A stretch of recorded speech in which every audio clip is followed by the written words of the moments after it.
The exhibit is a peek into the mind of a curator. It's intended to give the public some insight into how we choose which objects come into the collection to tell the story of the province.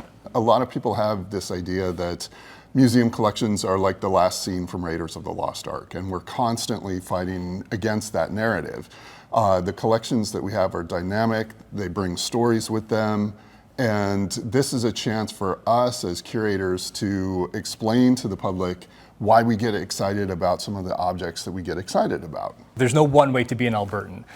People have different interests, they're from different places, different communities. Sometimes there's overlapping communities. So we want to ensure that when people think about what's important to me, what tells my story, we want to make sure we're capturing that. One of the things that we really want people to take away from this is a bit of introspection, to think about what are the objects that tell their stories? What are the objects that tell the stories about the places that they live?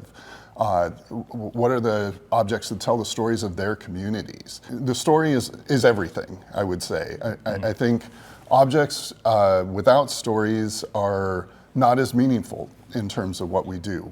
So in many cases, objects that may seem kind of ordinary but have extraordinary stories, those are the types of things that we're often looking for. This is somewhat of a unique display in that all 12 collecting areas in the museum fed into it. So you'll have natural history objects alongside human history objects. You'll have personal stories, family stories, community stories alongside important natural history specimens.